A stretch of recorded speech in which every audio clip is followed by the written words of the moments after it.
आज हम पढ़ेंगे पोजीशन आइसोमरिज्म। पोजीशन आइसोमरिज्म क्या है? ये स्ट्रक्चरल आइसोमरिज्म की टाइप है और पोजीशन आइसोमरिज्म में हम कहते हैं कि दो या दो से ज्यादा कंपाउंड जिनका मॉलिक्यूलर फार्मूला तो सेम हो मगर सेम फंक्शनल ग्रुप की जो पोजीशन है वो डिफरेंट हो। ठीक है जी।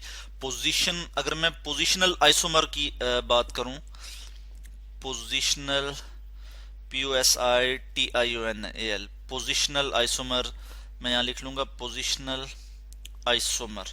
ठीक है, तो आइसोमर हम कहते हैं कि दो या दो से ज्यादा कंपाउंड जिनका मॉलिक्यूलर फार्मूला सेम हो मगर स्ट्रक्चरल फार्मूला डिफरेंट हो तो हम कहते हैं कि वो आइसोमर हैं।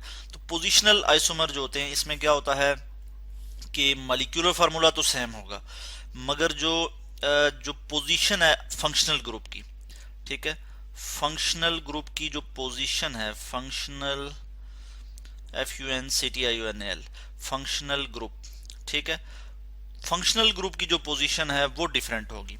और फंक्शनल ग्रुप हम कहते हैं कि वो सेम फंक्शनल ग्रुप होगा।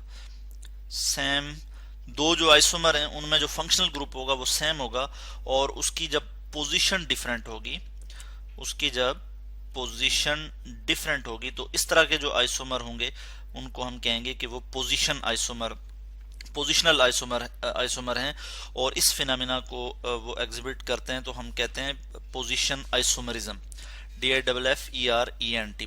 पोजीशन जो है उनकी डिफरेंट होगी। इसके अलावा हम कहते हैं पोजीशन आइसोमरिज्म में हम बात करते हैं कि दो या दो से ज्यादा कंपाउंड जिनका मॉलिक्यूलर फार्मूला तो सेम हो मगर डबल या ट्रिपल बॉन्ड की जो पोजीशन है वो जो है वो डिफर कर रही हो, वो जो है वो डिफरेंट हो, तो इसको हम कहते हैं पोजीशन आइसोमर।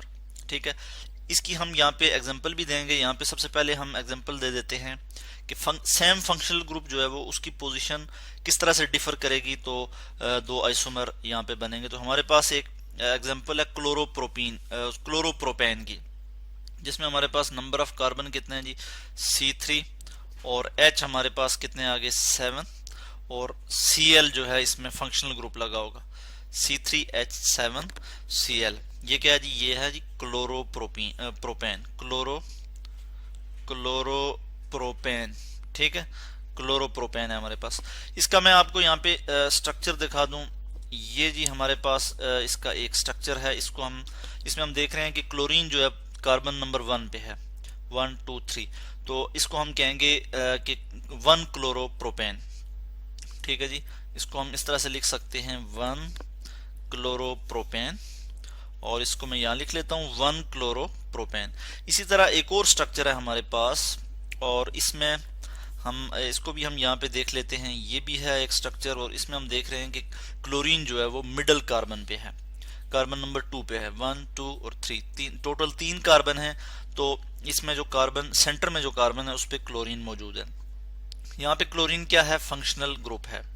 तो यहाँ पे हम देख रहे हैं कि क्लोरीन जो है वो जो मिडल कार्बन पे है, तो यानी क्लोरीन क्या था, फंक्शनल ग्रुप। और फंक्शनल ग्रुप की पोजीशन की वजह से ये दोनों जो है आपस में क्या हैं, ये दोनों कंपाउंड ये आइसोमर हैं और इनका जो मॉलिक्यूलर फार्मूला है वो आप देख सकते हैं कि वो सेम है। यानी C3 3 कार्बन है और हाइड्रोजन 7 है दोनों में और क्लोरीन 1 है यहाँ पे। तो ये हमारे पास क्या आ जाएगा, 2 क्लोरोप्रोपेन। ठीक है, इसका हम 3D मॉडल भी देख सकते हैं, 3D स्ट्रक्चर हम आपको दिखा देते हैं इस तरह से। ये इसका 3D स्ट्रक्चर है 1 क्लोरोप्रोपेन का। इसमें ये क्लोरीन है, ये कार्बन है, ये कार्बन को रिप्रेजेंट कर रहा है ये, और नंबर 2 इस तरह से ये जो बाल आपको नजर आ रहा है ये भी कार्बन है और ये भी कार्बन है। और ये व्हाइट कलर में जो आपको नजर आ रहे हैं ये हाइड्रोजन है, यानी कार्बन 1 के साथ 2 हाइड्रोजन है, कार्बन 2 के साथ 2 हाइड्रोजन है और कार्बन 3 के साथ 3 हाइड्रोजन है, 1 2 एंड 3। तो इस तरह से C3H7Cl। ठीक है, तो ये इसका मॉलिक्यूलर फार्मूला है। मगर हम देख रहे हैं कि फंक्शनल ग्रुप की जो पोजीशन है वो सेम फंक्शनल ग्रुप, यानी यहाँ पे भी क्लोरीन फंक्शनल ग्रुप है और यहाँ पे भी क्या है, क्लोरीन यानी C3H7Cl, मगर फंक्शनल ग्रुप की जो पोजीशन है वो डिफरेंट है। इसमें फंक्शनल ग्रुप की जो पोजीशन है वो कार्बन 2 पे है और यहाँ पे जो फंक्शनल ग्रुप की पोजीशन है वो नंबर 1 पे है, तो इसलिए ये क्या हैं, ये आइसोमर हैं और इसको हम कहते हैं पोजीशन आइसोमर। ठीक है, और इस फिनोमेना को ये एग्जिबिट करते हैं तो हम कहते हैं पोजीशन आइसोमरिज्म। और इसी तरह हम अगर डबल या ट्रिपल बॉन्ड की एग्जांपल दें तो मैं यहाँ पे डबल की एग्जांपल दे दूंगा, डबल बॉन्ड की। और हमारे पास एग्जांपल के तौर पे मैं यहाँ पे लिखूंगा ब्यूटीन। ठीक है जी, ब्यूटीन की मैं यहाँ पे एग्जांपल दूंगा। और ब्यूटीन में हमारे पास इसका मॉलिक्यूलर फार्मूला मैं लिख लेता हूँ। यहाँ पे इसका मॉलिक्यूलर फार्मूला है जी हमारे पास सी, बल्कि ब्यूटीन है तो इसमें 4 कार्बन होंगे, तो मैं यहाँ लिखूंगा C4 और H कितने हो जाएंगे जी, यहाँ पे हम इसके H लिख लेते हैं 8, C4H8। और यहाँ पे बस ठीक है, इसका जो फार्मूला हमारे पास ये आ गया। अगर इसका मैं स्ट्रक्चरल फार्मूला लिखूं तो इस तरह से लिख सकता हूं कि यहाँ पे मैं कार्बन लिख लूंगा 1 2 3 4 कार्बन है। ठीक है, अगर मैं कार्बन 1 पे यहाँ पे डबल बॉन्ड लिख लेता हूँ तो बाकी कार्बन की जो है वैलेंसी यहाँ पे मैं सेटिस्फाई कर दूंगा हाइड्रोजन से, इस तरह से यहाँ पे। और यहाँ पे इसको 2 हाइड्रोजन चाहिए, यहाँ पे 1 2।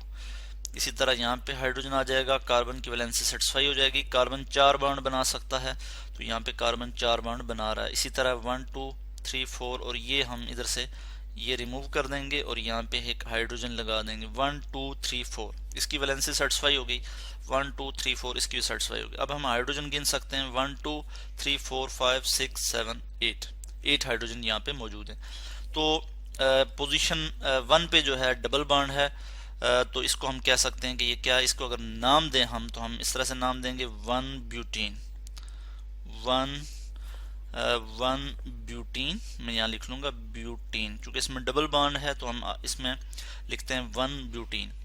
और इसी तरह इसका एक और आइसोमर अगर मैं यहाँ पे लिखूं तो वो इस तरह से लिख सकता हूं कि उसमें हम डबल बॉन्ड की पोजीशन जो है वो चेंज कर देते हैं। तो हमारे पास क्या हो जाएगा C, इसी तरह मैं एक और C और 1 2 3 और यहाँ पे 4 कार्बन जो है मैं यहाँ पे लिख लेता हूँ।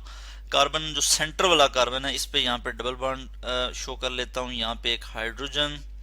इसी तरह यहाँ पे भी जो है हम एक हाइड्रोजन लिख लेते हैं, यहाँ पे जो है 3 हाइड्रोजन आ जाएंगे 1 2 3। और इसी तरह यहाँ पे भी जो है वो 3 हाइड्रोजन आ जाएंगे 1 2 और यहाँ पे आ जाएगा 3। तो पोजीशन नंबर 1 2 पे जो है डबल बॉन्ड यहाँ पे मौजूद है, तो इसलिए हम इसको जब नाम देंगे तो हम क्या देंगे जी 2 ब्यूटीन। और ये दोनों आपस में क्या हैं, ये आइसोमर हैं। और कौन से आइसोमर हैं, ये पोजिशनल आइसोमर हैं। ठीक है, due to the difference of double bond, due to the difference of position of double bond they are differing with each other. और जबकि इनका जो मॉलिक्यूलर फार्मूला है वो सेम है, यानी C4H8। तो इस तरह से हमने आज बात की पोजिशनल आइसोमर की, कि पोजिशनल आइसोमर क्या होते हैं कि 2 या 2 से ज़्यादा कंपाउंड जिनका मॉलिक्यूलर फार्मूला तो सेम हो मगर सेम फंक्शनल ग्रुप जो है उसकी पोजीशन डिफरेंट हो, या फिर डबल या ट्रिपल बॉन्ड की पोजीशन जो है वो डिफरेंट हो, तो उनको हम कहते हैं पोजिशनल आइसोमर।